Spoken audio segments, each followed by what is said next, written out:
黄黄的东西，黄黄的，应该是一个螺吧？应该是没错，只要我眼不瞎，应该是没错了。哇，吸得很紧哎！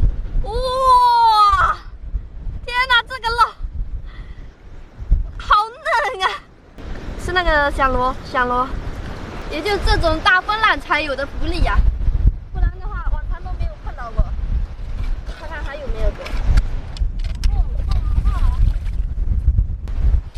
有一倍哦，有一倍。哇，你看它是就像种在土地里面的东西，你看，就像种在这里面的东西。它这上面有个球球，这个一倍挺大个的，这个可以带走。这个就比较小，你看，一个大一个小，一倍挺好吃的，拿回去煮汤的话很好吃哦。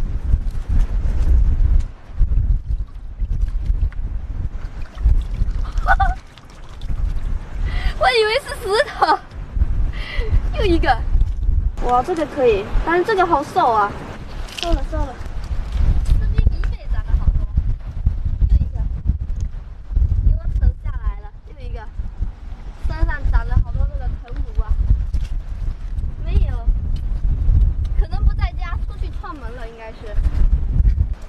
哦，有石头线，有石头线，这一发现就赶紧的，不然的话给它钻回洞里面的就肯定抓不到了。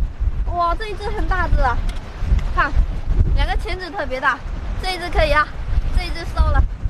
还好我速度够快，不然你就溜进去了，没了。哦，这边有一只浪花蟹在这边吐水，我以为是我看花眼了，真的有一只，你看它在这边吐水。哇！哎呀，天哪！我这要怎么抓下来？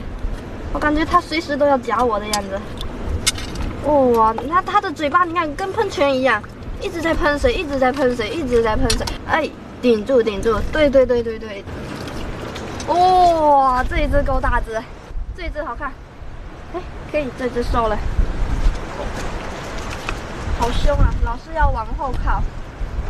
这种螺就爱躲这种疙瘩缝啊！我的天哪，吸得这么紧！哇！天哪，壮观场面！吃了好多土吧？这是，他这回估计土吃太多了，合不起来了这。不然我这个给他洗一下，不然他都缩不进去了。吃了太多的土，这肚子都要撑爆了，估计。也是这个响螺。看一下收获，这里面还有一些螺。这桶稍微没一点重量，它就要飘起来了。哇，今天运气很好，捡到3个。